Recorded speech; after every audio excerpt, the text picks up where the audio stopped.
ये ऑफ़र मिला ये इंडिया गठबंधन से परचेज करने के लिए कि जो बिजनेस यहाँ चल रही है बिहार में खरीद बिक्री की वोट देते आ रहे हैं, पार्टी देती है, पार्टी नहीं है, ये तो कंपनी है। कोई कंपनी, ये कंपनी है प्राइवेट लिमिटेड और कुछ कंपनी जो है लिमिटेड नहीं, प्रोपराइटर कंपनी है, प्रोपराइटर से कंपनी है। धंधा चल रहा है, जाति के नाम पे आपको बेवकूफ़ बनाया जा रहा है, जाति के नाम पे बेवकूफ़ बना रहा है। सर, एक चीज़ मैं आपसे जानना चाहता हूं कि आप बोल रहे थे कि निर्दलीय अभी चुनाव मैदान में हैं।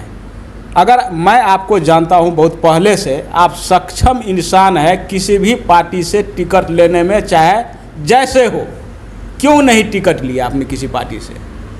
देखिए, मैंने जेडीयू से कोशिश किया था टिकट लेने के लिए, लेकिन खरीदने का कोशिश नहीं किया मैंने। और उन्होंने कहा कि नहीं, किसी मंडल को टिकट मिलेगा झंझारपुर से, तो मेरे कोई बात नहीं, हमने मूड बना लिया कि मैं निर्दलीय लड़ूंगा। जैसे कानून है किसी मंडल को ही मिलेगा और हम और आपको नहीं मिलेगा टिकट, तो हमने कोशिश करी। और मैं नीतीश बाबू से मिला भी था दिल्ली में, जब वो यूके जा रहे थे, वो इंग्लैंड जा रहे थे, अमेरिकन से यूके जा रहे थे, तो बायोडाटा दे दिया। और मुझे उनका कोई सिक्योरिटी वाला ने कहा कि आप मंडल कोई टिकट मिलेगा, आप टिकट मिलेंगे, आपको नेक्स्ट टाइम देखेंगे और कुछ और देखेंगे। उसके बाद मुझे ऑफ़र मिला ये इंडिया गठबंधन से परचेज ये के लिए टिकट। मैं बोला नहीं, हम टिकट परचेज नहीं करेंगे, हम यहाँ आए समाज सेवा करने के लिए, ना कि बिजनेस करने के लिए। और ये पॉलिटिकल बिजनेस जो दिल्ली में चल रही है, ये राजनीतिक की जो राजनीतिक की इंडस्ट्री, व्यवसाय, राजनीतिक की जो बिजनेस यहाँ चल रही है बिहार में खरीद बिक्री की, तो मैं बोला ये तो आदमी तो इसमें हमें आए सेवा के लिए, ये तो फिर मैं भी बिजनेसमैन बन जाऊंगा, मैं 5 करोड़ लगाऊंगा, 7 करोड़ लगाऊंगा, फिर मैं इसको टिकट ये, हाँ, टिकट में लगाऊंगा, इलेक्शन में लगाऊंगा। अरे भाई, हमें भी ऑफर आया था लेने के लिए महागठबंधन का टिकट का, जो ये सुमन महासेठ ने लिया है टिकट। तो आपको ऑफर मिला था? हाँ, मुझे ऑफर मिला था, मुझे कहा गया था आइए। मैं कहा नहीं, मैं, हमारे गांव के लोग थे और वो भी पॉलिटिकल थे, जो भी थे, तो हमने कहा कि नहीं, मैं बेईमान नहीं बनूंगा। जाहिर है यहाँ पर सभी नेता पैसे कमाने के लिए नेतागिरी करता है और एमएलए भी बनना चाहता है। मेरा मकसद कुछ और है, मेरा मकसद है समाज सेवा।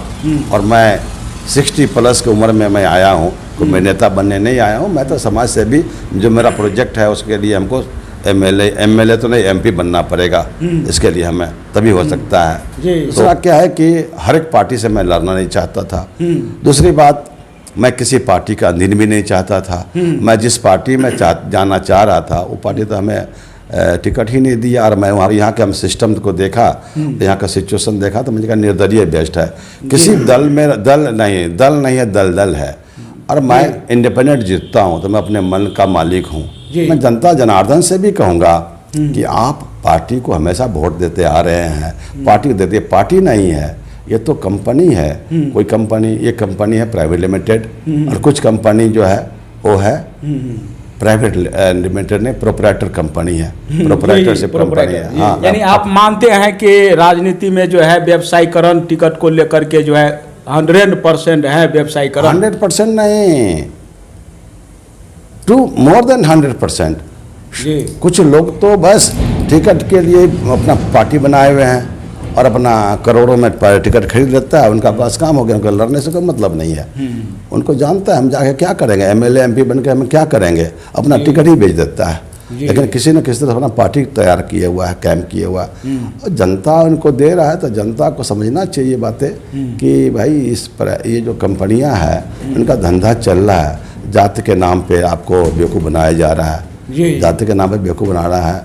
और सबका धंधा चल रहा है ये धंधा एक का नहीं चल रहा है, सबका धंधा चल रहा है, सभी राजनीतिक दल का, सभी जितने भी रीजनल राष्ट्रीय पार्टी का तो मैं नहीं कहूँगा जो है, लेकिन जो रीजनल पार्टी है वो सबका धंधा बिजनेस है, समझ गए बात को। जी। और वो सब बड़ी पार्टी है, राष्ट्रीय पार्टी है, जी। तो गलती करते हैं। मैं तो कहता हूँ राष्ट्रीय पार्टी को इंडिपेंडेंट लड़ना चाहिए और आपके अपने कार्यकर्ता को जो बेचारा, यानी कि गठबंधन नहीं करनी चाहिए। बिल्कुल नहीं करनी चाहिए जी, बिल्कुल, और मैं तो- गठबंधन की राजनीति खत्म होनी चाहिए। बिल्कुल खत्म होनी चाहिए।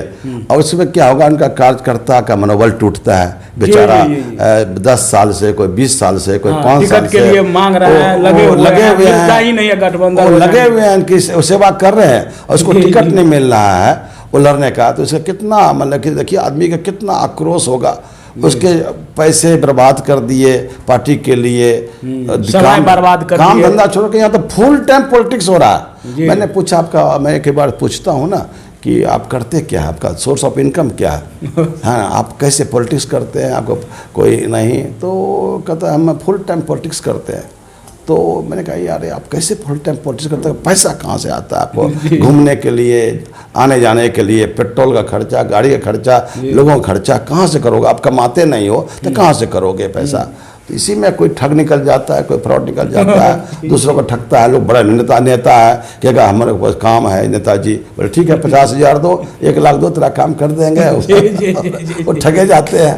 तो ये है बिहार का राजनीति और हिंदुस्तान का राजनीति। इसलिए और राष्ट्रीय पार्टी को भी, जैसे कि बीजेपी को, किसी के साथ गठबंधन नहीं करना चाहिए। बहुत बड़ा उसको अकेले पूरा देश में लड़ना चाहिए किसी के साथ में। ताकि उनका जो है कार्यकर्ता भी तो कम से कम यस हारेगा, कुछ भी होगा तो उसका होगा ना, पार्टी का होगा ना, और उनको सुकून भी मिलेगा कि हमने पार्टी के लिए किया, अपने पार्टी से चुनाव लड़ रहे हैं। हाँ देखिए हम तो पार्टी में हमारा तो कोई वो नहीं है कि हमें टिकट मिलना चाहिए, हम रिजर्विंग कैंडिडेट भी नहीं है।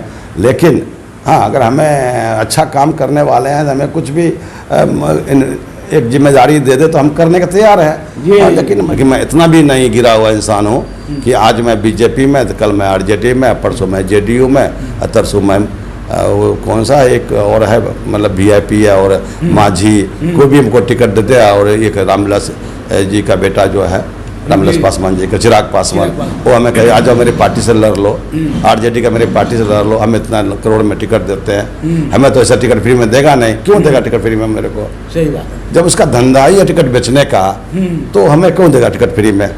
ठीक है। और हम टिकट क्यों खरीदेंगे? बिजनेस करने थोड़ी आए हैं हम तो भाई, फ्री में सेवा करने आए हैं। हम अपना टाइम दे रहे हैं, अपना विजन दे रहे हैं। मैंने कहा था कि मैं विद्वान, बहुत अगाध विद्वान हूँ, मुझे किसी की एडवाइस की जरूरत नहीं है। अगर जो उसकी बात अच्छी लगती है, जो हमको समझ में आता है, हम जरूर से एडवाइस लेते हैं। सीखने के लिए कोई जरूरी नहीं है बहुत बड़ा, किसी से भी कुछ सीखा जा सकता है। बिल्कुल। मूर्ख से भी सीखा जा सकता है, गरीब से भी सीखा जा सकता है। इसके लिए कोई बहुत बड़ा पंडित ही शिक्षा बांटेगा, वो ऐसी कोई बात नहीं है। कभी कभी लॉयल्टी सीखना है तो इसमें अगर किसी के लॉयल्टी सीखना है तो उसमें एजुकेशन कहाँ से आता है? वफादारी तो आप किसी भी सीख सकते हो ना। एक मूर्ख आदमी भी आपका वफादार बन सकता है। सही बात। तो देखो कितना वफादार मूर्ख है, कितना वफादार है। तो सीखो उस आदमी से कि अपने मालिक के प्रति, अपने कंपनी के प्रति कितना वफादार है। तो आदमी को एक अच्छी बात सीखने के लिए मिलता है तो कहीं भी सीखा जा सकता है। बिल्कुल जी।